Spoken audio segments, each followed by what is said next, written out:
काम बंद, ठीक है? आपको कुछ बोलेंगे नहीं है। अगर काम पे चलो गाँव निकलो। अगर कोई काम पे गया और कुछ गलत हुआ तो हम लोग जिम्मेदार नहीं है। ठेकेदार नाम क्या आहे? नाव सांगा त्यांचं, नाव सांगा. त्यांचं नाव सांगा. कोण आहे? बरोबर, कोण आहे कॉन्ट्रॅक्टर? कोणी ठेकेदारला तुम्हाला? कोणी बसलो तुम्हाला इथं? नाव सांगा त्यांचं. अंदर ऑफिस है ना नाव तर सांगा नाव सांगा, नाव सांगा. त्याचे नाव सांगा ना. नाव सांगायचं.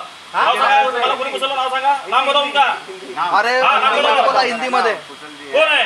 कुशल जी हैं, दीपक जी हैं. बोलो उनको, फोन लगाओ, बोलो उनको, बोलो तुरंत बोलो, फोन लगाओ, फोन लगाओ, बोलो उनको, फोन लगाओ. उद्यापासून इथं कामाला हात लावता कामा नाही. एक सलाग उचलली नाही पाहिजे, एक सलाग उद्या उचलला पाहिजे. जेवढा काम आहे आलेच नाही पाहिजे. एका नाही टीका सुचलून एक खड्डा तरी खोदला नाही पाहिजे. तुम्हाला एकाने कामाला हात लावता आजपासून काम बंद. उद्यापासून काम बंद. कोणाच्या बापाची बापाची नाही दीक्षाभूमी आहे. पूर्ण एकाने काम कामाला हात नाही लावता. सांगून राहिलो मी सीधा भाषेत. एकाले कामाला हात नाही, काही नाही, काही नाही लावायचं. टोटल बंद. बस टोटल बंद पाहिजे काम. टोटल बंद. हे जमीन आमची आहे. तुम्हाला कोणाच्या सांगतो बापाची लेबर, नाही आहे. लेबर तुम्हाला सांगतो लेबर, तुम्ही लेबर आहात, तुम्ही सर्वसामान्य जनता. तुम्हाला काय आम्ही उन्हार आलो, पण तुम्ही उद्या लेबर कामाला- का काही दोष नाही, लेबर लोग तुम अपना काम तुम्हाला दोष नहीं है. तुम कल से काम में मत हाथ लगाना, ठीक है? कल से यहाँ लॉक दिखना चाहिए, लॉक खुलना नहीं चाहिए. बस इतना ही. ठीक आहे. उद्यापासून इथं काही कामाला हात लावणार नाही. याला जसं तसं कुलूप राहील. त्यानंतर काय समाजाचं काय म्हणणं आहे, त्याच्यानंतर काय निर्णय घेता येईल ते आपण ठरवू. आता हे तुम्ही उचलला आणि 2 दगड फेकले तर हे सभ्यतेच नाही दिसत. इथपर्यंत काम बंद नसतं. काम बंदच आहे ना आता. काम बंद पाहिजे. जोपर्यंत समाधान होत नाही याची मध्यस्थी तुम्ही घेणार आहे का? नाही मी पोलीस म्हणून मी नाही घेऊ शकत. मग याच्या भानगडीत पडू नका. जर याची मध्यस्थी कोणी घेत असेल तर ते सांगा. मीटिंग तुमची होणार आहे उद्या. नाही, याची मध्यस्थी तुम्ही घेता का? आम्ही घरी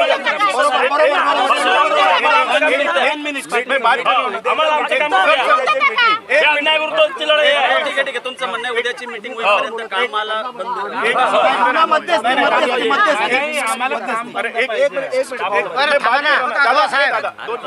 दोन मिनिट. आपल्याला आम्ही सगळे शिकलेले लोक आहे. आम्ही काही अनपढ लोक नाही. ठीक आहे. आम्हाला कायदे कानून माहिती आहे. तुमचंही आम्ही इज्जत करतो. तुम्ही फक्त याची मध्यस्थी उद्या घेणार आहे का 12 वाजता? तुम्ही एवढं सांगा, आम्ही चाललो घरी. चालू एक काम करतो. तुम्ही हे ऑन कॅमेरा ऐका मी तुम्हाला सांगतो. फुलझेले साहेबांशी माझं बोलणं झालंय. अध्यक्ष साहेबांसोबत त्यांचा आणखी कॉन्टॅक्ट झालेला नाही. मी पण फोन लावला, त्यांच्या पीएने फोन घेतला नाही.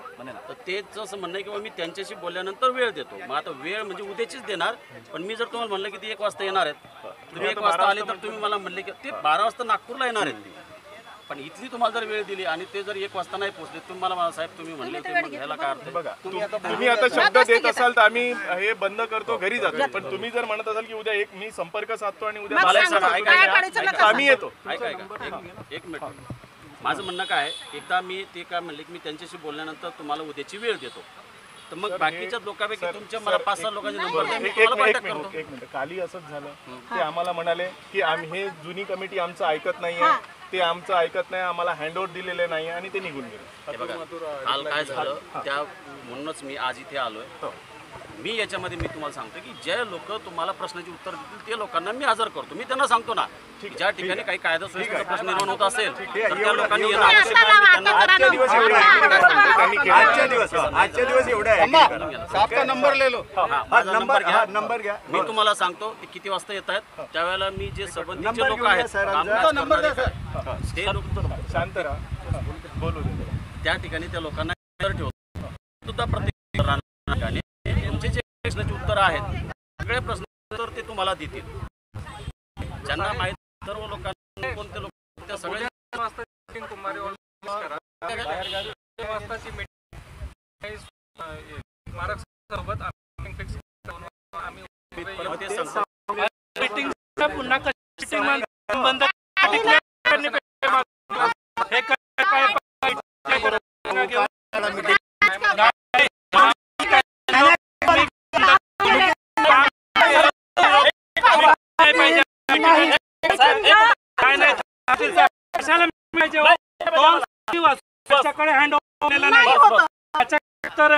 आणि फुलझालेला काय आम्ही उत्तर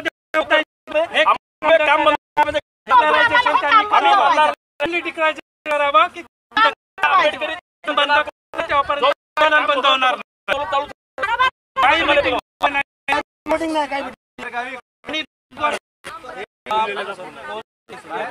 फार फार अंतरावरती आहेत. त्याच्यामुळे याला कसलाही धोका लागणार नाही, कसलाही धोका होणार नाही.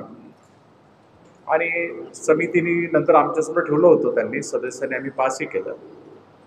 अनेक उत्तरं आहेत, पण पहिले तुमच्याकडून प्रश्न येऊ द्या. आणि आर्किटेक्टचे सांगतो, म्हणजे जय काकेटकर नावाचा आर्किटेक्ट की मरीन ड्राईव्हला तिथे 1000 करोडचं शिवाजी महाराजांचं पाण्यामध्ये जे स्मारक बनवत आहे अशा प्रकारचा आर्किटेक्ट, आणि विविध असे हजार करोडचे उपक्रम जो आर्किटेक्ट करतोय, तो आर्किटेक्ट आपला काम करत आहे. जय काकेटकर नावाचा आर्किटेक्ट आहे. त्याच्यामुळे समितीने याचा अभ्यास परत केला. म्हणजे तुमची ह्या अफवा झाल्यानंतर आम्ही ही जी समिती आहे, म्हणजे मेश्राम साहेब आहे, आगलावे साहेब आहे, सोटे साहेब आहे, दाभाडे साहेब, आम्ही परत अभ्यास केला. स्ट्रक्चरल इंजिनियर्ससुद्धा आमची म्हणजे माहिती काढली सुधीरकडून. कुठेही काही धोका नाही आहे. तरीसुद्धा आपल्याला काही प्रश्नाचा प्रश्न विचारायचा असेल तर करू शकता. समाज माध्यमांमध्ये जी अफवा पसरत आहे की हे मेट्रोची पार्किंग आहे, त्या संदर्भात म्हणजे क्लिअरिफिकेशन द्या फक्त बस. हे बघा, मी म्हणतो ही 100% मेट्रोची प्लॅनिंग, मेट्रोचं इथे मेट्रोचं स्टेशन होणार आहे ना, मेट्रोचं कार्यालय होणार आहे, मेट्रोचं पार्किंग होणार आहे. ज्या कोणी ही अफवा पसरवली आहे त्याने RTI करावं NITमध्ये आणि सांगावं, विचारावं की ही इथे मेट्रोची पार्किंग होणार आहे की अनुयायांसाठी पार्किंग होणार आहे. ही अफवा कोणीतरी मुद्दामून पसरवलेली आहे. त्याच्यानंतर मी नंतर बोलतो. ॲक्च्युली कसं आहे की जनतेमध्ये एक प्रश्न आहे की परमपूज्य डॉक्टर बाबासाहेब आंबेडकर स्मारक समिती दीक्षाभूमी नागपूर याचं नेमकं काम काय आहे की पारदर्शिता नाही आहे असं म्हटलं जातं आहे. आता फक्त आपण 231 कोटीचं आपण 204 कोटीचं 204 कोटीचं हां, आणि इतकंच आपण सांगतो. पण याआधी अनेक लोक आहेत की त्यांचा भ्रम आहे की इथे ज्या प्रकारे कामं होतात ते कामं व्यवस्थित होत नाही किंवा इतरही बऱ्याचशा गोष्टी या विचारल्या जात नाही. स्वतःचं आपलं वेगळं एक आपलं तयार करतात आणि आपण काम करतात, लोकांना विचारल्या जात नाही. आम्ही नवीन आलेले लोक आहोत. मी नवीन सचिव आहे आणि प्रथमच दुसऱ्यांदा मी ही प्रेस घेत आहोत. इथे आम जनतेला सुद्धा मी बोलवत आहे. तुम्हाला जर आपल्याला आमच्यावरती काही वाटत असेल काही म्हणजे किंवा कुठे काही होत असेल, गैरव्यवहार होत असेल तर आम्ही त्याला उत्तर द्यायला तयार आहोत. राहिला प्रश्न हा 2004चा हा जो हा खर्च आम्ही करणार नाही, हा NIT मार्फत होणार आहे. आपण NITला पत्र लिहून RTI देऊन जे काही खर्च आहे तो व्यवस्थित केला जातो, काय काम व्यवस्थित केलं जातं का याची विचारणा करू शकता, काही हरकत नाही. आपण कृपया करून RTI करा. आणि हे जो काही उपक्रम होत आहे, हा जो काय खर्च होत आहे याच्यामध्ये कुठेही तुम्हाला गैरप्रकार वाटत असेल तर कृपया करून RTI करा. एकदा नाही 10 वेळा करा. ही चित्रफीत जी दाखवली ही आम्ही YouTubeवर पाहिली आहे. बरं. आणि उपक्रम चांगला आहे. बरं. यात काही दुमत नाही आहे. बरं. फक्त मला पहिला एक प्रश्न विचारायचा आहे, त्यात तुमची संमती आहे की नाही हे महत्त्वाचं आहे. हा जो व्हिडिओ क्लिप दाखवलेला आहे तुम्ही, याच्याशी तुम्ही जे इतके बसलेले आहेत ते संमत आहेत का? म्हणजे तुमची संमती आहे का? आमच्या पूर्वीच्या कमिटी, त्याच्यानंतर मी प्रश्न विचारतो. म्हणजे आमची संमती असेल तर आमची संमती आहे. अच्छा. दुसरं एक जे सगळं हे जे वातावरण तयार झालं, निर्मित झालं, याचं कन्फ्युजन हे होतं पार्किंग. करेक्ट? तर माझ्या तरी अभ्यासात असं आहे की भारतात जितकेही धार्मिक स्थळं आहेत जरूर त्याच्या आजूबाजूला कुठेच पार्किंग नाही. पहिला मुद्दा. दुसरा मुद्दा, आपण जर ही पार्किंग इतक्या जवळ करत आहात तर मला नाही आठवत आजपर्यंत कुठलीही अशा प्रकारचं काम होतं याची न्यूज मी पाहिलेली नाही. आणि आम्हाला हे समजून द्यावं की या पार्किंगची माझा प्रश्न पूर्ण व्हायचा, या पार्किंगची गरज काय? कारण की काय होतं, मी आता लहानपणापासून दीक्षाभूमीवर होतो. मला माहिती आहे की ज्या वेळेस आमचे फंक्शन्स असतात त्यावेळेस बॅरिगेटिंग असतं संपूर्ण साईडनी. म्हणजे इथून तुम्ही काचीपुरापासून तर लक्ष्मीनगर हे पूर्ण पॅक असतं. आता त्या पार्किंगमध्ये किंवा तुमच्याही ऑडिओ क्लिपमध्ये असं आलं आहे की ही जी सगळी व्यवस्था आहे किंवा आता जे फुलझेले साहेबांचं जे संभाषण होतं त्याच्यातही त्यांनी म्हटलं की दसऱ्याच्या दिवशी ती पार्किंग यूज होईल. मला याच्यात काही एक नाही, मी संभाषणात जे आहे ते बोलतोय सर, मी कोणावर ऑब्जेक्शन घेत नाही. तर ही पार्किंग कशी यूज होईल दसऱ्याच्या दिवशी ते तुम्ही एक्सप्लेन करून सांगावं. आमचा दुसरा मुद्दा असा आहे की बाबासाहेबांच्या साहित्याची विक्री म्हणजे आगलावे साहेब सुद्धा पुस्तकं, सरांचे पुस्तकं इथूनच जातात सर्वात जास्त. तर याची जी विक्री होत आहे आणि हे जे स्टॉल लागत आहे सगळ्या सामाजिक संघटनांचे, याची आता जागा तुम्ही कुठे शिफ्ट करणार आहे? दसऱ्याच्या दिवशी तिथे कुठलीही पार्किंग होणार नाही.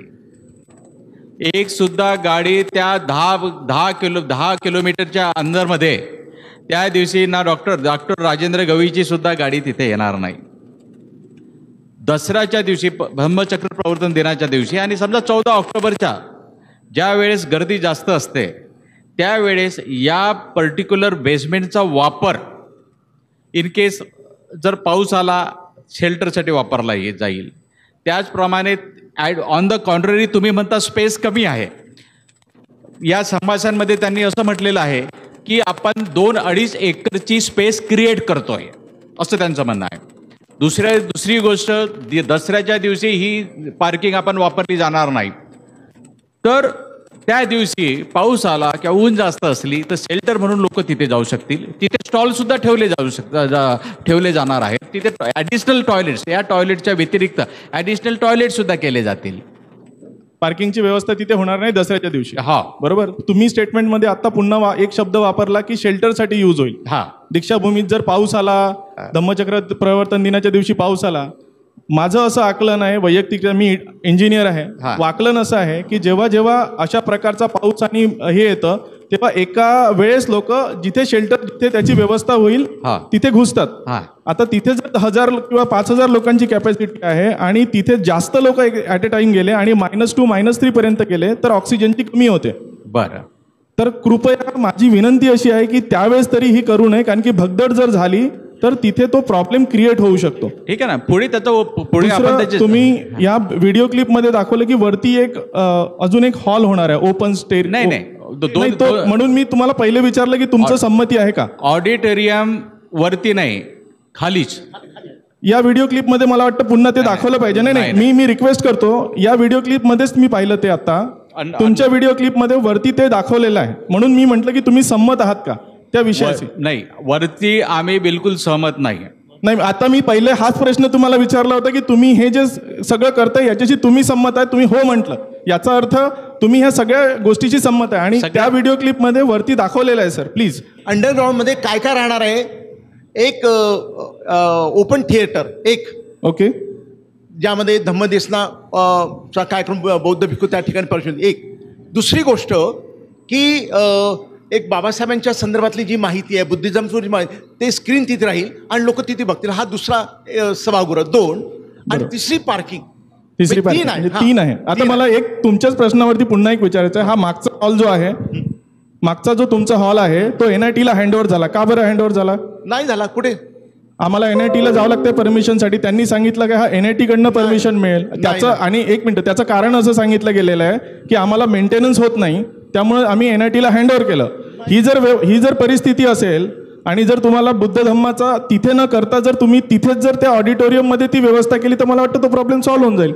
आपली जी माहिती चुकीची आहे, NITला हँडओव्हर केलेलं. कॅमेरा बोलतोय सर, मी पण आणि आपण पण नाही. हा कुठे बांधण्यात येणार आहे? तो स्टेज जे तुम्ही म्हणत आहे इथे आहे की मागे आहे? मागे आहे. अच्छा. आता दुसरा प्रश्न, तुम्ही जे पुस्तकाचं जे म्हणालात की त्याचा काही फरक पडणार नाही, तर त्याचं प्लॅनिंग कसं आहे? वरती राहू शकतं, खाली त्याच्यामध्ये सुद्धा राहू शकतं. त्याच्यामध्ये सर प्लीज कठीण जाईल. त्याच्यामध्ये तुम्ही पार्किंग मध्ये वरच राहील. कन्फर्म आहे? कारण की ते जे पिल्लर आहेत बिलकुल करू. We are open for discussion. This are minor things. Major thing structural जे आहेत तुम्ही सांगा.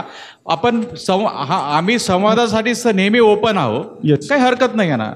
म्हणजे त्याच्यावरती जे पुस्तकाचे स्टॉल लागतात ते तसेच राहील, त्याला काही एक धक्का पोहोचणार नाही. बिलकुल नाही. ठीक आहे.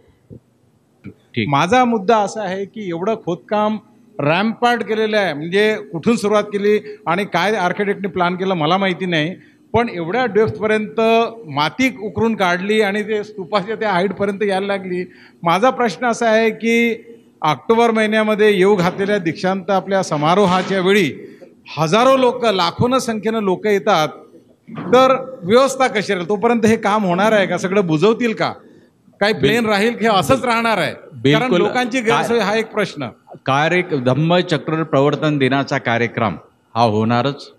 त्याच्यासाठी जर का थोडासा 1-2 महिने आपलं जे काम आहे ते विलंब झालं तरी आम्ही त्याला विलंब करू, पण धम्मचक्र प्रवर्तन दिनाच्या पूर्वी सगळं आम्हाला व्यवस्थित करावं लागणार आहेच. धन्यवाद. ओके. दुसरा प्रश्न माझा असा आहे की जेवढे असे स्थळं आहेत, स्मारक जिथे असतील किंवा तीर्थक्षेत्र त्यांच्या भाषेत आपण म्हणतो, जरूर. प्रत्येक ठिकाणी लोकांच्या राहण्याची व्यवस्था असते, जरूर. त्याला वेगवेगळी नावं असतील. जरूर. भारत देशातनं, कानाकोपऱ्यातनं, नॉर्थ ईस्ट असेल, साऊथ असेल, सगळीकडनं लोक येतात.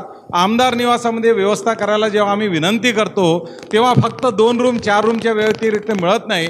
लोकल लोकांना काही फरक पडत नाही, नातेवाईक आहेत कुठे राहतील आसपासचे, पण बाहेर दुरून येणाऱ्या लोकांसाठी काय प्लॅनिंग केलेलं आहे का? इथे 200 करोडचं प्रोजेक्ट आहे खरं, पण असं काही प्लॅन आहे का की धर्मशाळासारखं काहीतरी बांधतील? ते मला विचारायचं. यात्री निवास आहे, पण त्यांचं जे म्हणणं आहे दुसरे जे भक्ती स्थळ आहेत तशा प्रकारचे इथे नाही, कारण की आपल्याकडे जागेची फार कमतरता आहे आणि उत्तरेकडे कृषी विभागाची जागा आहे आणि पूर्वेकडे आरोग्य विभागाची जागा आहे. ती जागा आम्ही मागवत आहोत आणि ती जागा मागितल्यानंतर त्या प्रकारचं आम्ही व्यवस्था करण्याचा प्रयत्न करू. पण तरीसुद्धा बऱ्याच लोकांचं म्हणणं आहे की ओपन स्पेस कमी करू नका.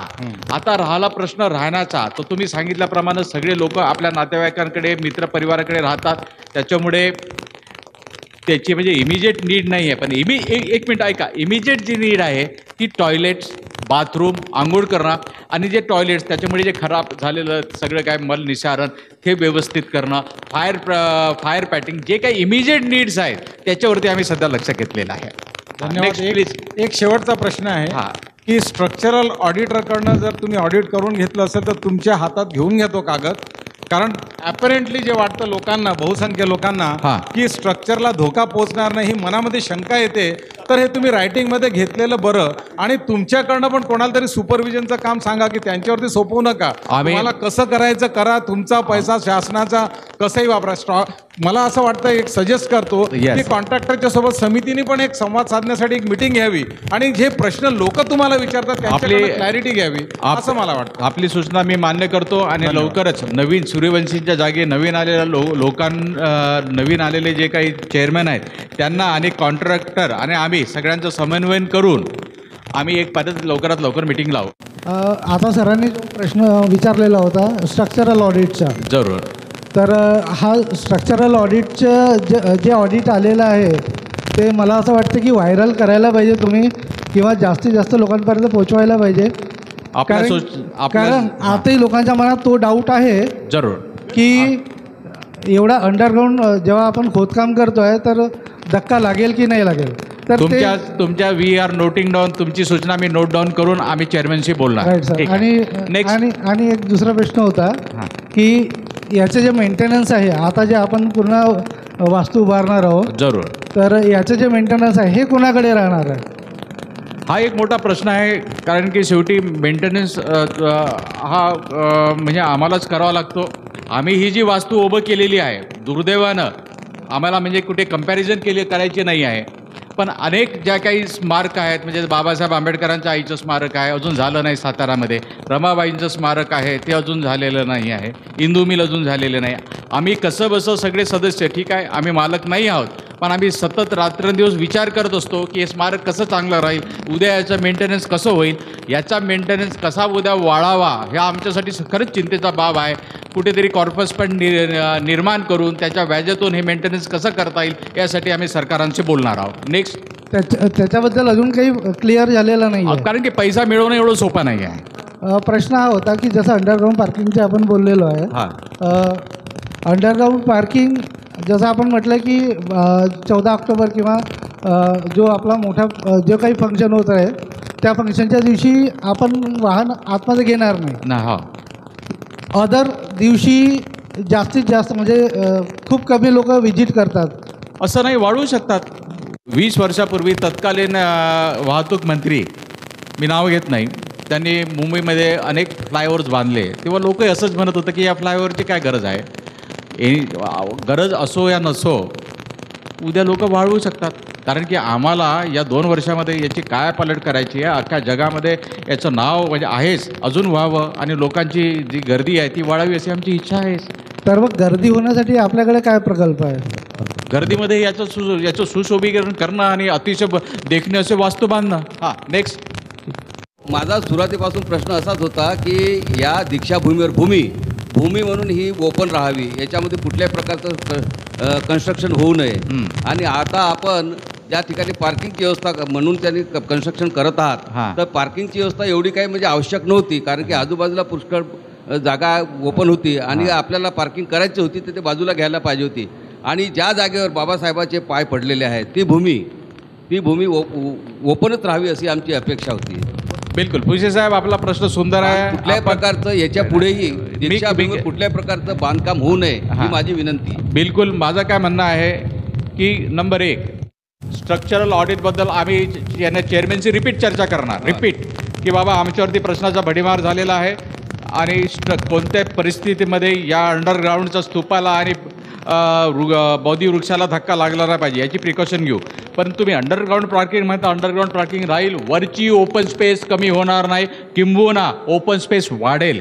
या पार्किंग प्लेसमुळे 2.5 एकरची ओपन स्पेस वरची वाढलेली आहे. त्याच्यामुळे ओपन स्पेस ही आपण कमी करणार नाही, पण ओपन स्पेस ही वरची. साहेब, ते तर चौरस फूट तर तेवढीच जागा राहणार आहे, ती कशी वाढेल? काय म्हटलं? नाही, ओपन पार्किंग अंडरग्राऊंड झालं तर जागा वाढली. ही जी अफवा पसरली होती ते मेट्रो वगैरे बनणार आहे, ही अफवा मुंबईपर्यंत गेली. भारतीय बौद्ध महासभेचे कार्याध्यक्ष आदरणीय भीमराव आंबेडकर साहेबांचा मला कॉल आला 3 दिवसापूर्वी की भानगड काय, इथे का मेट्रो बनते की काय आहे, नेमकं तुम्ही जाऊन पहा.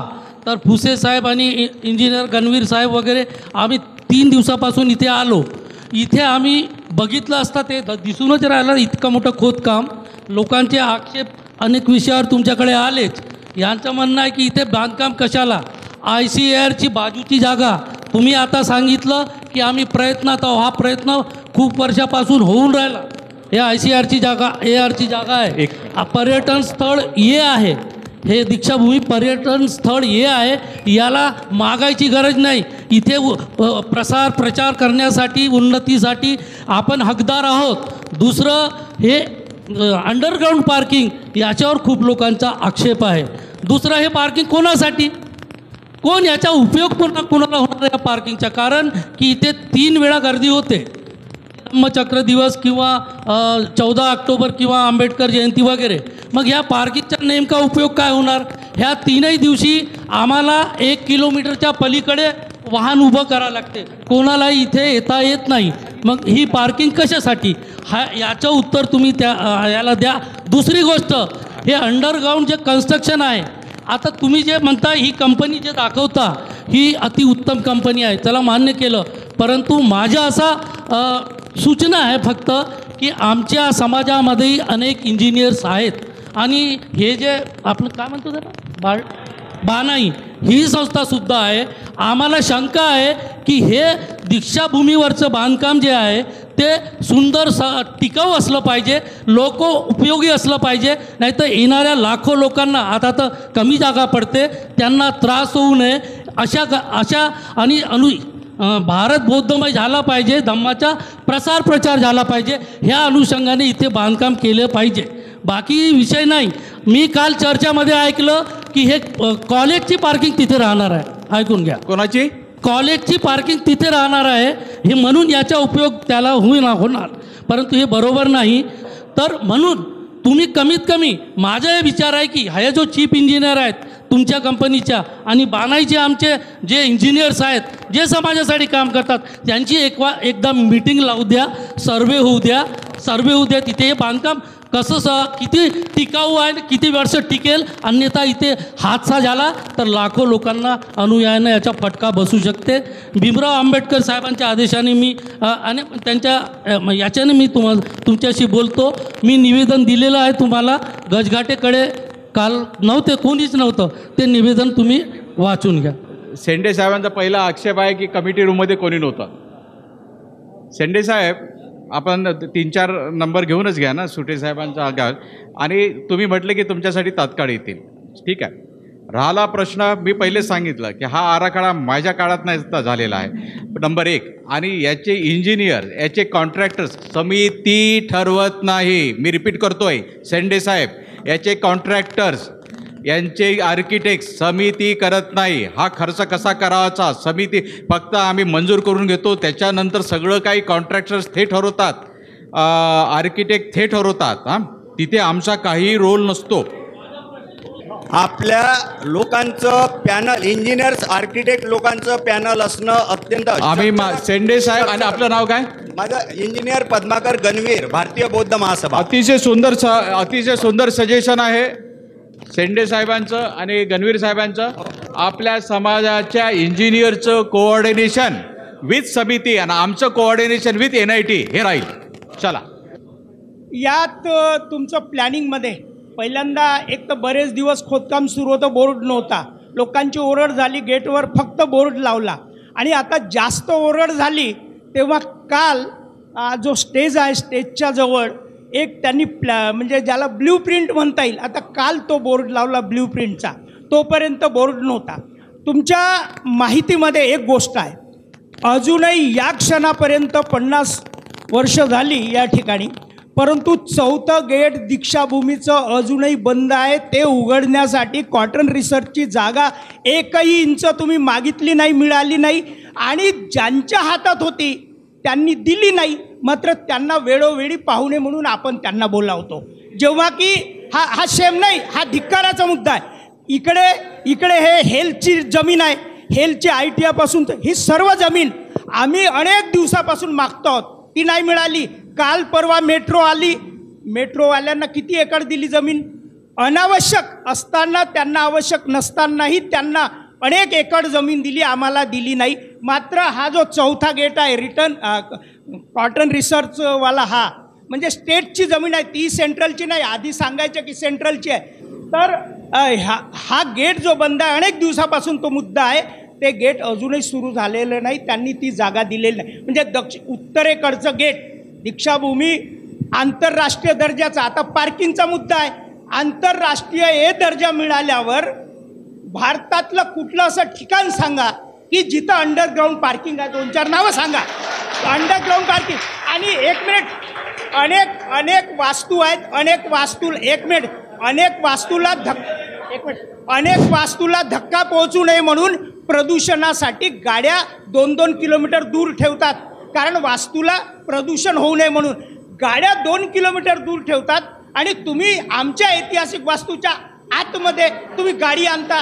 उद्या एखादी त्या गाडीमध्ये काही अनावश्यक गोष्टी आल्या आणि काही जर झालं, त्याला कोण जबाबदार राहणार?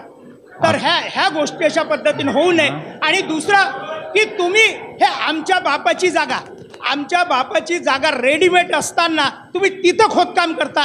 सरकार म्हणते ना आम्ही पैसे देतो, सर्व प्लॅनिंग करतो, अक्कल लावतो, मग पहिल्यांदा जे आमच्या जागेत नाही ती पहिले ओपन करा. त्या 4थ्या गेटचं काम का तुम्ही सुरू करत नाही? म्हणजे ज्या गोष्टी आवश्यक आहेत त्या नाही करायच्या, ज्या अनावश्यक आहेत, ज्याची कोणी मागणीच केली नाही ते मात्र करायचं. आता तुम्ही अनेक दिवसापासून हे जे स्पोर्ट्सचं मैदान आहे, स्पोर्ट्सच्या मैदानाची मागणी अनेक वर्षापासून सुरू आहे.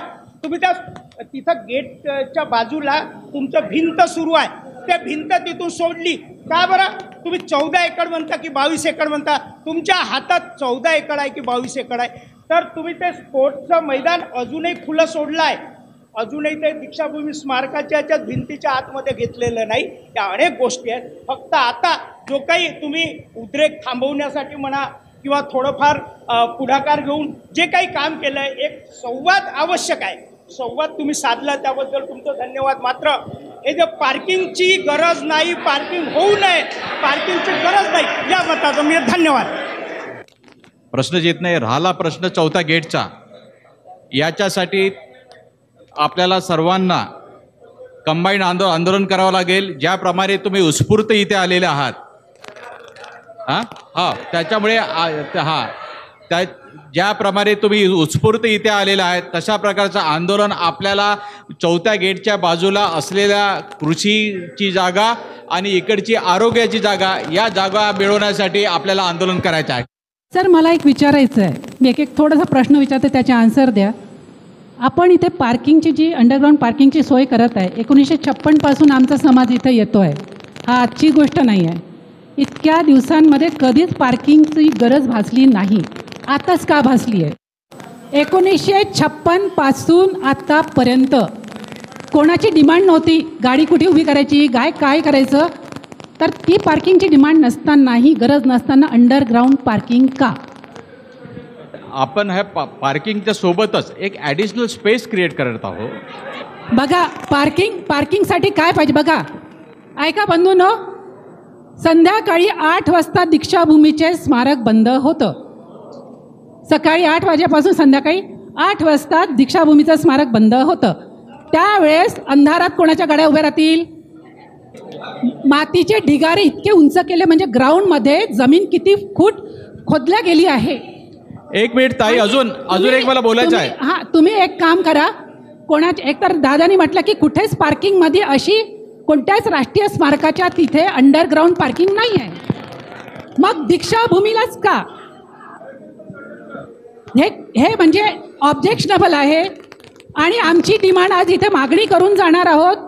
आम्हाला येणाऱ्या सप्टेंबर महिन्यापर्यंत ही जागा पूर्ण मोकळी जशी होती तशीच करून पाहिजे.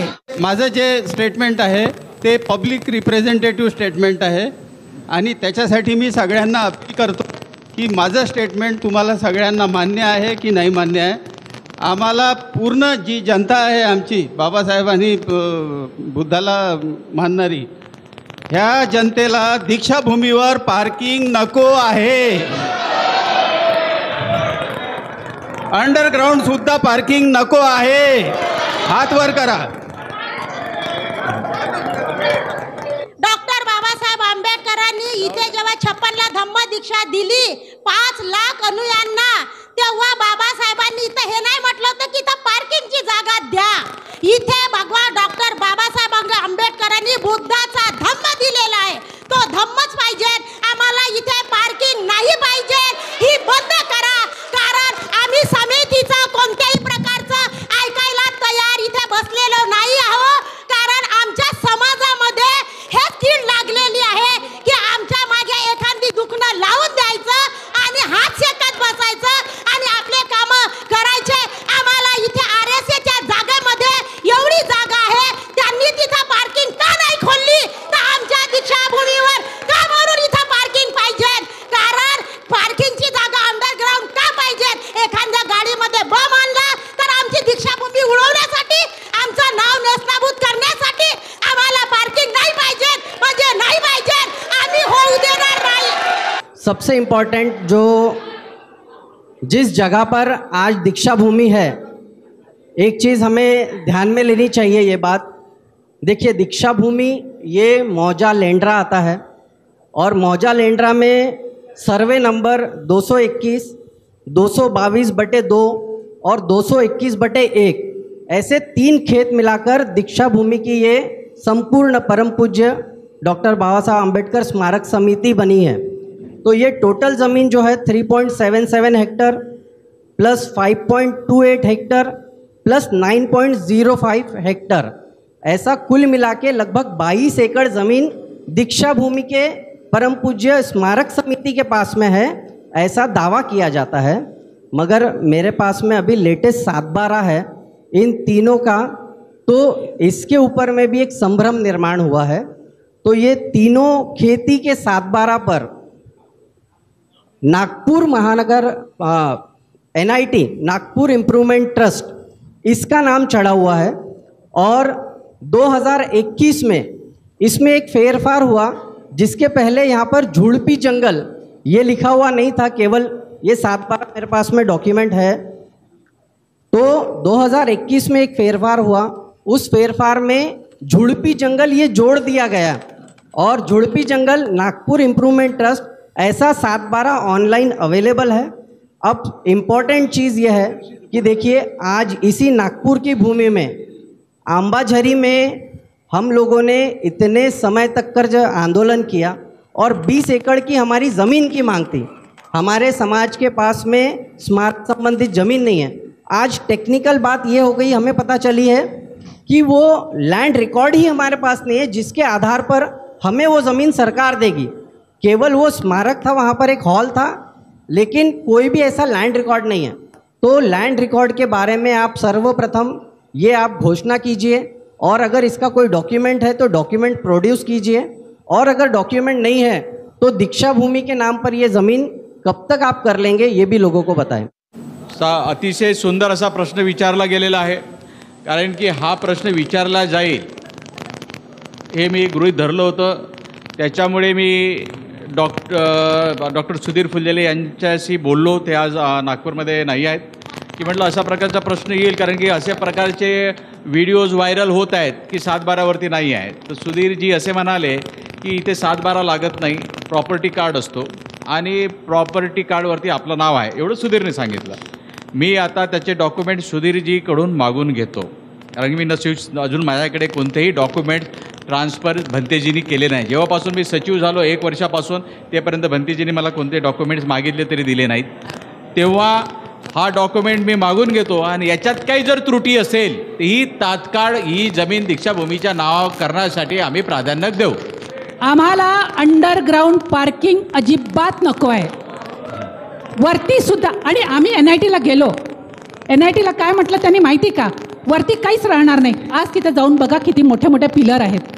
जिथे आपले पुस्तकांचे स्टॉल असतात तिथे यांचे मोठे मोठे पिलर आहेत. कशासाठी? आमचे इथे दीक्षाभूमीला येतात तो गंडा तावीज बांधायला कोण येतं? सगळे येतात पुस्तकं घ्यायला. मग ती जागा यांनी ऑक्युपाय केली. आणि मेंटेनन्सचा खर्च मेंटेनन्स कोण करणार? हा इकडे ढकलतो, तो तिकडे ढकलतो. आपली दीक्षाभूमी पूर्ण विद्रूप झालेली आहे. यांच्या बांधकामामुळे जे एक छोटंसं झाड होतं ना बोधिवृक्षाचे, मुळात त्यांनी छाटून टाकले आहेत. मोठ्या मोठ्या 2 फांद्या जाता जाता बघून घ्याल, 2 मोठ्या मोठ्या फांद्या वाळून गेलेल्या आहेत. हे सुरुवात आहे, ही सुरुवात आहे. याच्यानंतर ह्या बांधकामामुळे जुनं स्ट्रक्चर आहे. मी एका इंजिनियरला म्हटलं, ज्यांनी या प्रोजेक्टला त्या प्रोजेक्टमध्ये ते आहेत, त्यांनी मला फोन केला. मी म्हटलं सर हे बांधकाम किती वर्षाचं आहे? दीक्षाभूमीचा स्तूप जेव्हा सिव्हिल टेक्नॉलॉजी बिलकुल जुनी होती, ॲडव्हान्स नव्हती, त्यावेळेस ते बांधकाम झालं आहे. मी म्हटलं एवढ्या व्हायब्रेशन्स, एवढं आपण खोदकाम केलं आहे, त्याच्याने याचे पिलर्स, याचा पायवा ढासळू शकतो का? ते काय म्हणाले, कदाचित ढासळू शकतो. हां, म्हणजे असा जर असेल, म्हणजे आज नाही करणार ते, आज दीक्षाभूमी तुमची पडलेली दिसणार नाही. दीक्षाभूमी केव्हा पडेल? 10 वर्षानंतर, 15 वर्षानंतर. आपण का म्हणून अशी विषाची परीक्षा घ्यायची? आणि आमचे आता आमचं 14 ऑक्टोबरला मी सरांना म्हणते, दादांना म्हणते की 14 ऑक्टोबरला आमची जे लोक येतील, धम्मचक्र प्रवर्तन दिनाच्या दिवशी आमची जी बाहेरगावची मंडळ येतील त्यांच्यासमोर हाच हा कचरा राहणार आहे. आणि हे लोक 1 वर्ष नाही आली, 2 वर्ष नाही आली, 3 वर्ष. त्यांना म्हटलं काम किती वर्ष चालणार आहे? मिनिमम 2 वर्ष, मॅक्झिमम 5 वर्ष पकडून घ्या. गव्हर्नमेंटचं काम आहे. 5 वर्ष जर आपली माणसं इथं नाही आली बाहेरच्या गावून, तर 6व्या वर्षी कोणीच येणार नाही. ती दीक्षाभूमी ओसाड पडेल. एक चांगली सुरुवात झालेली आहे. पहिल्यांदाच मला कोणीतरी बोलावलं की दीक्षाभूमीवर संवाद साधण्यासाठी काहीतरी प्रेस कॉन्फरन्स बोलावली आहे, म्हणून फार चांगला अनुभव आहे. आणि हा संवाद आणि संपर्क जो आहे हा तुम्ही कायम करा. तुम्ही सुरुवात केली याच्याबद्दल धन्यवाद. दुसरी गोष्ट अशी आहे की हाच जो संवाद आहे हा टेक्नॉलॉजीनुसार आणखी चांगला कसा होईल यासाठी एक ईमेल ॲड्रेस तुम्ही काहीतरी करा, ज्याच्यामुळे सगळे लोक व्यक्त होऊ शकत नाही किंवा आता असतील, त्याच्या व्यतिरिक्त आणखी काही लोक असतील, त्यांना तुम्हाला चांगले सजेशन देता येतील. तर तुम्ही एक असा ईमेल ॲड्रेस किंवा आणखी असं काही असेल ते तुम्ही तयार करा आणि ते पब्लिश करा. लोक तुम्हाला चांगले सजेशन देतील, कारण दीक्षाभूमी काही तिथे बसलेल्या लोकांची नाही, इकडच्या लोकांची सुद्धा आहे. हां, तर आणि इथे असलेल्या लोकांची नाही, तर यांच्यापेक्षा बाहेरच्या लोकांची सुद्धा आहे, आणि त्यांना सुद्धा काही इनपुट द्यायचा आहे. असो, अनेक लोकांनी अनेक चांगले चांगले मुद्दे इथे पाडलेले आहेत. मी जास्ती काही त्याच्यावर रिपिटेशन करणार नाही. परंतु एक गोष्ट इथे दिलेली आहे की दीक्षाभूमी 22 एकर आहे असं दिसतं. आम्हालाही माहीत आहे की 22 एकर आहे म्हणून, परंतु मी शेतकरीसुद्धा आहे. मला माहीत आहे की 22 एकर जागा नाही. माझा शेत याच्यापेक्षा मोठा आहे. बोलायला बेकार वाटतं, परंतु बाबासाहेबांनी जेव्हा मध्य प्रदेशाकडून जी जागा विकत घेतली होती तेव्हापासूनचा जर आपण वाचन केलं तर ती जागा एवढी नाही आहे. मग आता 22 एकर जागा जर शासन म्हणते आहे आणि आपण नेहमी म्हणतो, इथे प्रत्येकाने म्हटलेलं आहे, तुम्ही ॲक्सेप्ट केलेलं आहे की जेव्हा इथे दीक्षाभूमीचा सोहळा याची देही याची डोळी पाहण्यासाठी लोक येतात तेव्हा खूप मोठा जनसागर येतो आणि तेव्हा ही जागा कमी पडते. ते तुम्ही मानता, सगळेजण मानता. मग आता जागा जर अपुरी आहे असं म्हणतो तर मग जागा वाढवण्याचा प्रयत्न केला पाहिजे. जागा वाढवण्याचा प्रयत्न केला पाहिजे. चहूबाजूची जागा घेतली पाहिजे आपण. हा एक भाग. आणि हे मी खूप दिवसापासून ऐकतो आहे की ही जागा आपण प्रयत्न केलेला आहे, ती जागा मागली केलेली आहे, परंतु अजूनपर्यंत काही झालं नाही. तुमच्या उत्तरातून एक गोष्ट मला सगळ्यांनी ऐकली आहे की आपण स्पेस वाढवत आहोत. स्पेस वाढवण्याची आवश्यकता काय आहे? मोकळी जागा पाहिजे आपल्याला. आताच ताईने सांगितलं की पुस्तकांचे जे स्टॉल लागतात, लोक बसतात खाली आणि खाली बसून जेवण करतात. त्यांना सिमेंटचं कॉन्क्रीटचं काही नाही पाहिजे आहे. तर ही स्पेस वाढवण्याऐवजी जागा वाढवण्यासाठी सगळीकडचा परिसर मागा. आणि तुम्ही मगाशी सांगितलं की आंदोलनं करायला पाहिजे, तर हे सगळे लोक नाही, यांच्यापेक्षा हजारपट लाखपट लोक बिलकुल आभारी आहे. बिलकुल आपले सगळ्यांचं सहकार्य पाहिजे. ठीक आहे. दुसरी गोष्ट अशी आहे की शासनाकडून पैसा मिळतो, कोटीचा पैसा मिळतो, म्हणून अनावश्यक काम करायचं का? गोष्ट अशी आहे, भगवान बुद्धांनी सांगितलं आहे की काय करायचं आहे. पहिले बुद्धाला शरण जा. म्हणजे पहिले कोणती गोष्ट करताना आपण सतत कॉस्मेटिक चेंजेस जे तुम्ही सांगितलेले आहेत, कॉस्मेटिक चेंजेस तुम्ही सांगितलेले आहेत, त्याचं उपयोगिता जी आहे ती तपासा. रेशीम बागचा उपयोग ज्या पद्धतीने होतो त्यापेक्षा जास्ती चांगल्या पद्धतीने आपला उपयोग या जागेचा व्हावा असं मला वाटतं. उद्या जर समजा NMRDनं काम पूर्ण केल्याच्या नंतर स्मारक समितीला विचारलं की तुम्ही मालक आहात का या जमिनीची, तुमच्याकडे कुठलंही उत्तर नाही आहे. आणि एक गोष्ट कायम लक्षात घ्या की 1956 नंतर आज म्हणजे धर्मांतराच्या 68 वर्षानंतर तुम्हाला आम्हाला दीक्षाभूमी पाहायला मिळते आहे. तक्षशिला विद्यापीठ असतील किंवा इतर कुठलेही विद्यापीठ असतील, अशीच कट कारस्थानं करून संपवण्यात आलेली आहेत. आणि येणाऱ्या पिढीच्या नजरेत तुमच्यासह आम्ही सुद्धा गुन्हेगार असू. तर माझा प्रश्न असा आहे की NMRDनं या बांधकामाला मंजुरी देत असताना ज्या कंत्राटदाराला अपॉइंट केलं, त्या कंत्राटदाराला अपॉइंट करण्यापूर्वी निविदा मागवल्या असतील की कुठली कंपनी इच्छुक आहे काम करण्यासाठी. निविदा मागवल्याच्या नंतर एक ॲग्रीमेंट झाला असेल NMRDमध्ये आणि कंत्राटदारामध्ये. तो ॲग्रीमेंट तो सब रजिस्ट्रारकडे रजिस्ट्रार झालेला ॲग्रीमेंट आपल्याकडे असावा. आणि राहिला प्रश्न पार्किंगचा, सगळ्यांनी हा मुद्दा मांडला आहे की कुठल्याही धार्मिक स्थळावर पार्किंग नाही. जर NMRDने पार्किंगच्या कामाला मंजुरी देत असताना हवा प्रदूषण बोर्ड आणि ध्वनी प्रदूषण बोर्डाची परवानगी घेतली आहे का? आणि दीक्षाभूमीच्या स्तूपाच्या इतक्या जवळ अंडरग्राऊंड पार्किंग करत असताना ऐतिहासिक दीक्षाभूमीच्या स्तूपाला धोका नाही आहे असं प्रमाणपत्र प्रदूषण नियंत्रण बोर्डाने दिलं आहे का? याची चौकशी तुम्ही समिती म्हणून तुम्ही करायला हवी.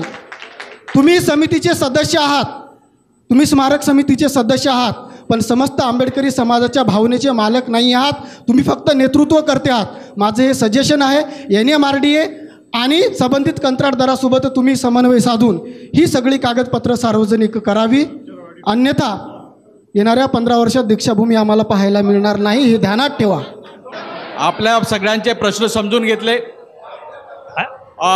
जरी हे जे प्रोजेक्ट आहे, हे प्रोजेक्ट पूर्वीच्या सचिवांनी जरी मंजूर केलेले असले आणि पूर्वीच्या सचिवांनी ते येणं आवश्यक होतं, पूर्वीच्या सध्याच्या अध्यक्षांनी ते सुद्धा आवश्यक होतं, परंतु तुम्ही जे प्रश्न मांडले अतिशय चांगले प्रश्न मांडलेले आहेत.